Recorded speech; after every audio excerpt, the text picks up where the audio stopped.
So how do we go from, okay, I have this negative emotion, it's controlling my life, it's got me in this cycle of, I think about this emotion, which triggers a chemical reaction, which trains my body to feel that way, which makes it easier, more likely I will do it again. And so now I'm in this vicious cycle. And unconscious, and it's unconscious. Right. And you said, does your thinking create your environment, or does your environment create your thinking? Which I thought was really, really interesting. So how do we then go from that, like mechanistically, to begin this visualization process of something that's empowering? It's me in a different state. It's my future self. Is it meditation? Is it, what does that look like?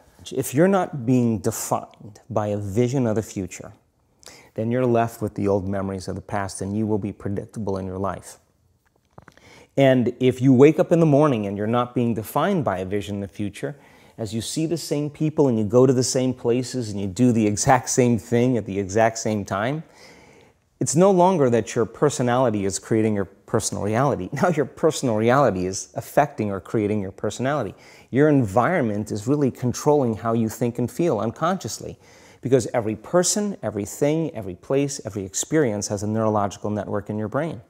Every experience that you have with every person produces an emotion. So some people will use their boss to reaffirm their addiction to judgment. They'll use their enemy to reaffirm their addiction to hatred. They'll use their friends to reaffirm their addiction to suffering. So now they need the outer world to feel something.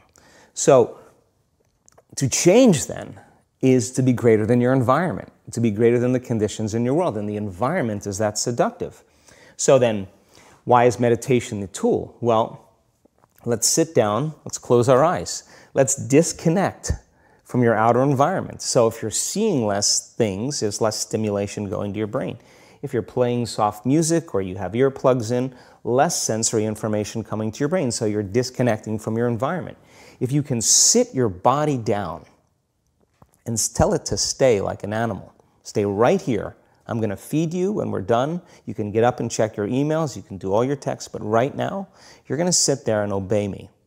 So then, when you do that properly, and you're not eating anything or smelling anything or tasting anything, you're not up experiencing and feeling anything, you would have to agree with me that you're being defined by a thought, right?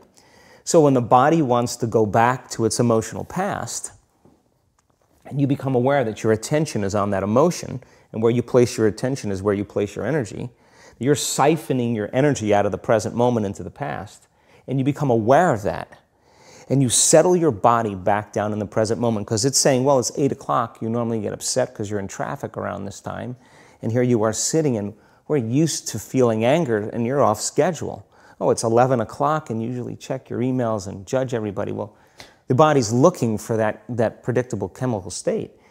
Every time you become aware that you're doing that and your body is craving those emotions and you settle it back down into the present moment, you're telling the body it's no longer the mind, that you're the mind. And now your will is getting greater than the program. And if you keep doing this over and over again, over and over again, over and over again, just like training a stallion or a dog, it's just going to say, I'm going to sit.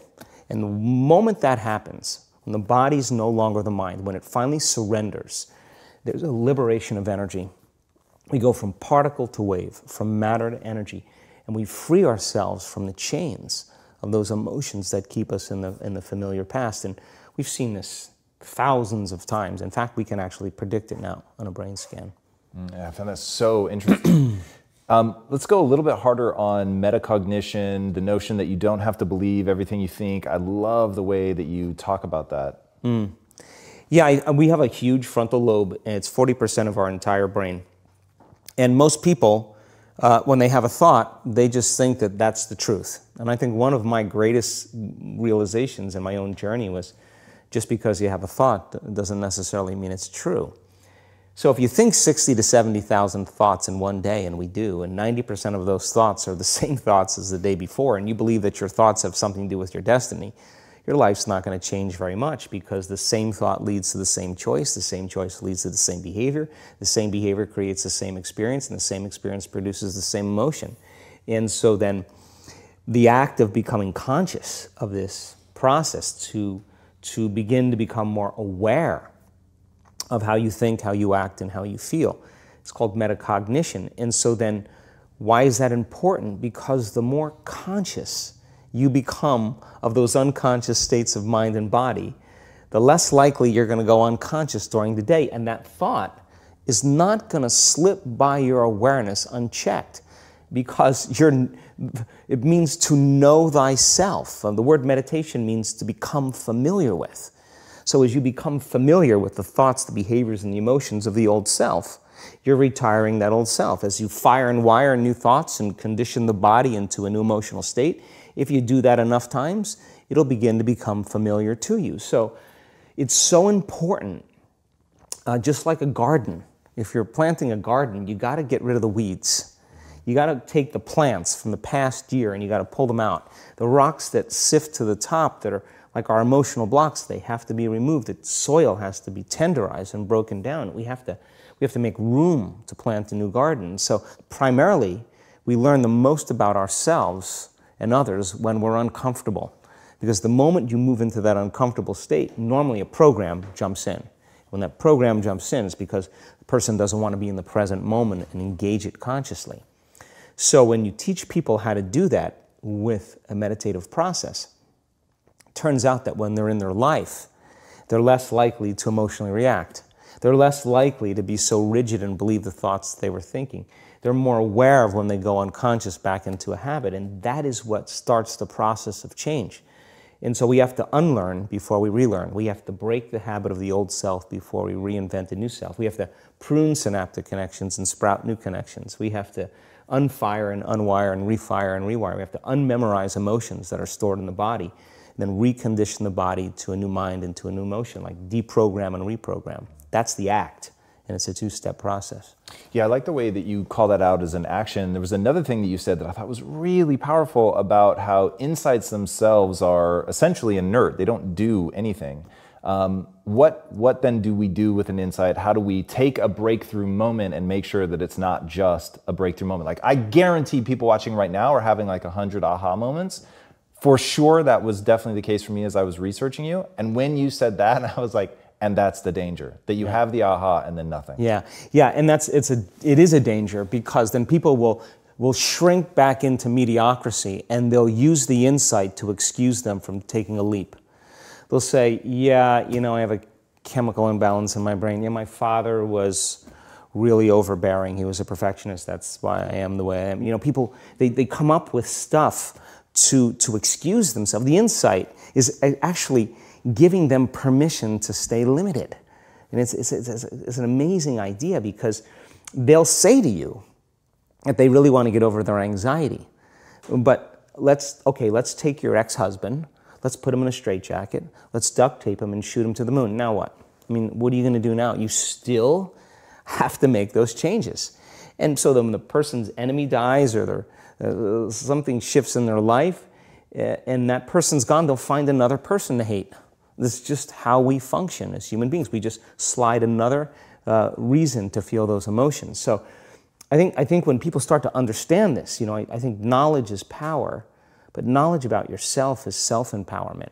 So how much of this is really learning to just bifurcate the world into there's negative emotions that have negative neurochemistry associated with, and you said that in those states, if you're living in a perpetual state of stress hormones and things like that, illness is like a step away.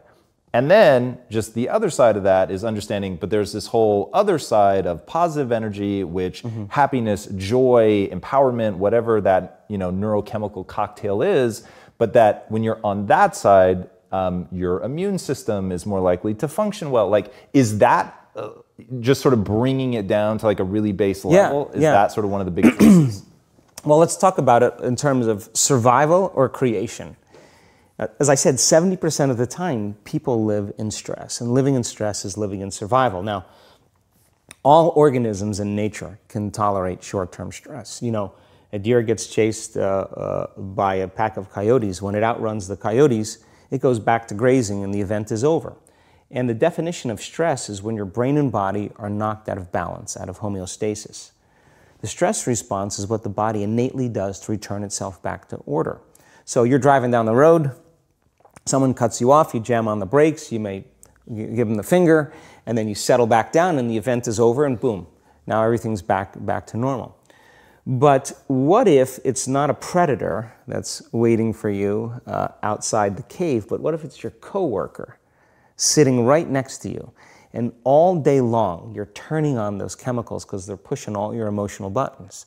When you turn on the stress response and you can't turn it off, now you're headed for disease because no organism in nature can live in emergency mode for that extended period of time. It's a scientific fact that the hormones of stress downregulate genes and create disease, long-term effects. Human beings, because of the size of the neocortex, we can turn on the stress response just by thought alone. We can think about our problems and turn on those chemicals. That means then our thoughts could make us sick. So if it's possible that our thoughts could make us sick, is it possible then our thoughts could make us well? And the answer is absolutely yes. So then, what are the emotions that are connected to survival? Let's name them. Anger, aggression, hostility, hatred, competition, fear, anxiety, worry, pain, suffering, guilt, shame, unworthiness, envy, jealousy. Those are all created by the hormones of stress. And psychology calls them normal human states of consciousness. I call those altered states of consciousness. So then we tend to remember those traumatic events more because in survival, you better be ready if it happens again. And when the survival gene is switched on, you could have 10 really great things that happen to you in your day. And you just have one bad thing that happens and you cannot take your attention off that unhappy thing because the survival gene is switched on. It's really interesting. How does epigenetics come into play in all this? Like, what's actually happening? What does that actually look like? Well, epigenetics, epi means above the gene. And many years ago, after the DNA helix was discovered by Watson and Crick, they said the blueprints of life, all diseases are created from genes. Turns out less than 5%, more like 1% of people on the planet are born with a genetic condition like type 1 diabetes or Tay-Sachs disease or sickle cell anemia. The other 95 to 99% are created by lifestyle and by choices. You can take two identical twins, exact same genome. One dies at 51, the other one dies at 85. Same gene, different environment. So all of a sudden they said, we lied. That was wrong. It's not genes that create disease. It's the environment that signals the gene that creates disease. Well, okay, but that's not the whole truth too, because you could have two people working side by side in the same factory. One gets cancer after being exposed to a carcinogenic for 25 years. Both working for 25 years, the other one has no cancer at all. So there must be some internal order that would cause one person to not get it while another one does. So is it possible then, if the environment signals the gene, and it does, and the end product of an experience in the environment is called an emotion, can you signal the gene ahead of the environment by embracing an elevated emotion? We've done the research on this. We've measured 7,500 different gene expressions in a group of people that came to an advanced event for 4 days. And we had them doing a seated meditation, a walking meditation, a laying down meditation, a standing meditation. And at the end of 4 days, just 4 days, the common 8 genes that were upregulated, 2 genes to suppress cancer cells and tumor growth, 2 genes for neurogenesis, the growth of new neurons in response to novel experiences and learning, the gene that signals stem cells to go to damaged areas and repair them, the gene for oxidative stress was upregulated. We started seeing all these genes that are very, very healthy to cause the body to flourish. Imagine if people were doing that for 3 months. We also measured telomeres, the little shoestrings on the end of DNA that tell us our biological age. We asked people to do the work, meditation, 5 out of 7 days for 60 days. Measure their telomeres that determine their biological age. 60 days later, 74% of the people lengthened their telomeres. 40% significant change. 20% a very remarkable change. That means that they got a little bit of their life back. If it had lengthened by 10%, they got 10% of their life back. That's incredible.